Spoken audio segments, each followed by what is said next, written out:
Alors non, pas besoin d'être prophète pour comprendre que le Maroc change, le long de ses côtes en particulier.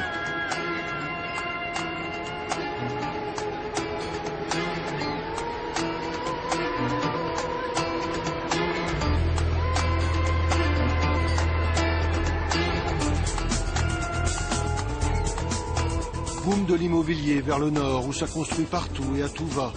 Un peu le syndrome des côtes espagnoles voisines avec quelques années de décalage. Bouleversement aussi dans les profondeurs sous-marines, voici Azila. C'est ici, au pied de ces remparts, qu'aboutit un câble téléphonique sous-marin long de 1600 km. Point de départ, Marseille et donc l'Europe. Liaison à très haut débit, centre d'appel avec une main-d'œuvre francophone, à prix cassé.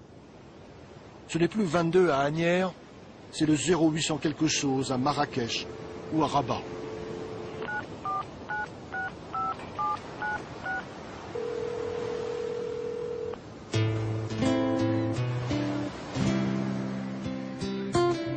Arrivé dans le détroit de Gibraltar, voilà le Maroc aux portes de l'Europe. Depuis le cap Malabata, on voit les côtes espagnoles, très distinctement ce soir, avec en face la ville de Tarifa. D'un continent à l'autre, des rochers se font écho avec le plus massif d'entre eux, Gibraltar, tout là-bas. L'Europe vue depuis l'Afrique, une quinzaine de kilomètres à vol d'oiseau, quasi à portée de main.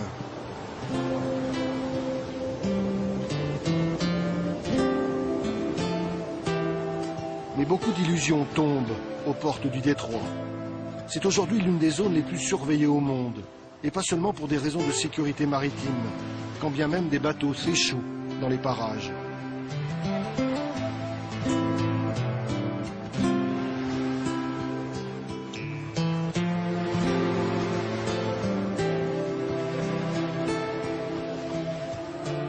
Mais quels pêcheurs au monde peuvent s'estimer autant observés que les pêcheurs marocains et leurs enfants?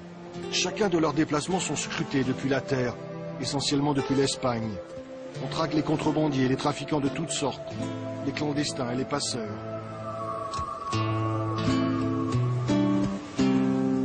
Barques de pêche minuscules, mais suffisamment grandes pour passer de l'autre côté. Rien de commun avec les gigantesques porte-conteneurs attendus dans ce port tout nouvellement créé.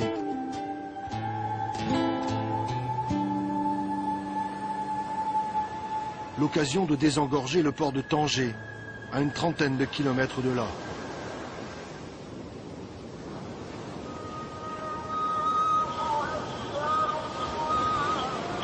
Tanger la Blanche, longtemps port d'escale des poètes et des écrivains. Tanger aujourd'hui et son presque million d'habitants et sa croissance exponentielle.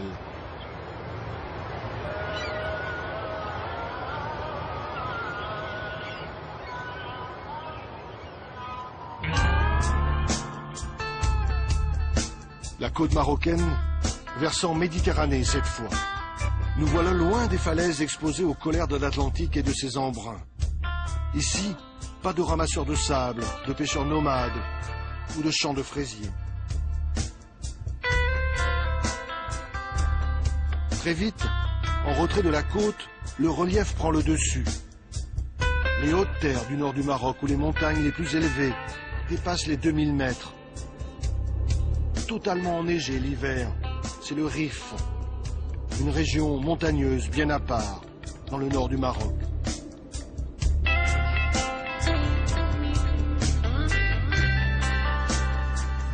À 600 mètres d'altitude, c'est la ville de Chefchaouen qui surprend par sa médina bleue et blanche.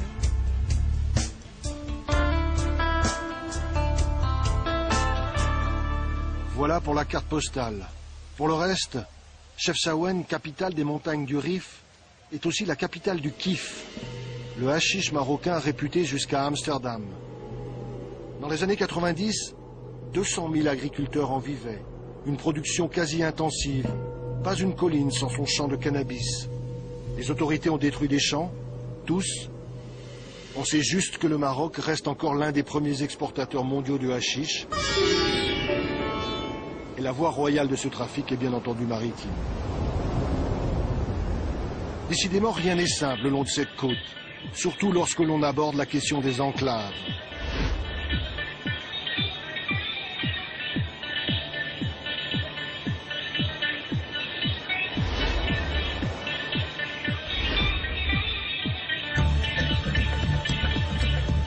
Pas moins de 9 villes, presqu'îles ou encore simples rochers battant pavillon espagnol le long des côtes marocaines.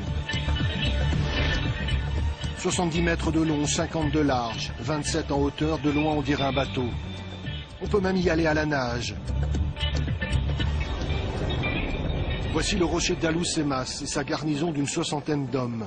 Minuscule îlot espagnol à 300 mètres des plages marocaines. Moins caricatural, il existe aussi les 3 îles Chafarinas, dans l'est du pays. Encore 3 bouts de territoire espagnol dans les eaux marocaines.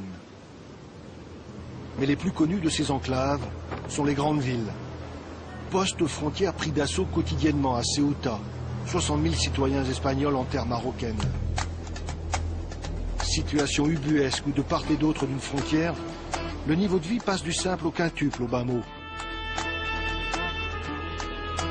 Pire encore, avec l'autre grande enclave espagnole, Melilla, une ville en état de siège.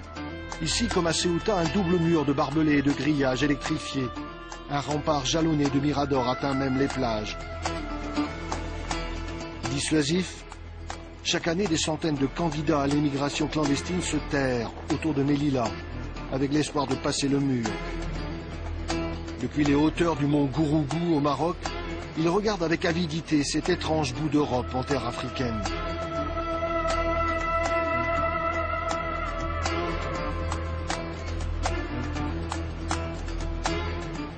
Cela dit, sur le registre des relations diplomatiques, il y a un dossier encore plus sensible et plus délicat dans la région.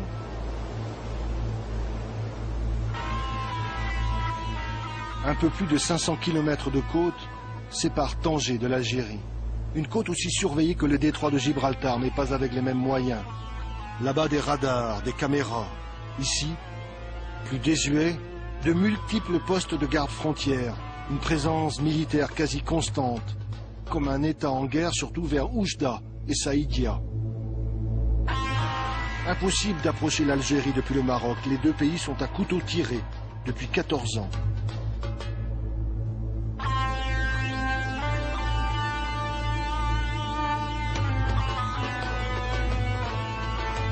« 14 ans que la frontière est fermée.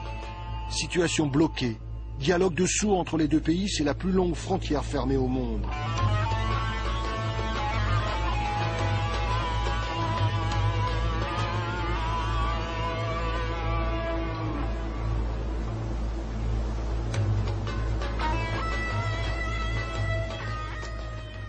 Eh ben, ça démarre bien.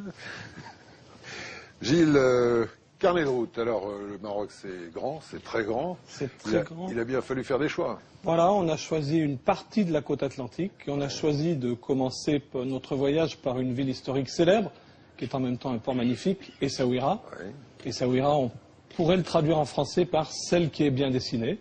Voilà. Oui, bon, c'est vrai aussi. Voilà. Donc on vous invite à découvrir cette ville. Vous pouvez embarquer avec nous. Pour une fois, on y va en voiture. Carrément. Pas très écolo, ça.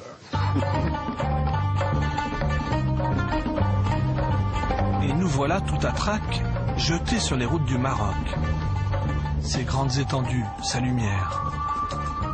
Un bout de chemin, premières impressions. L'occasion aussi de présenter Driss, notre guide sur le chemin de la découverte. Mais voilà qu'une ville apparaît déjà. Arrivé centre-ville. Essaouira la légendaire.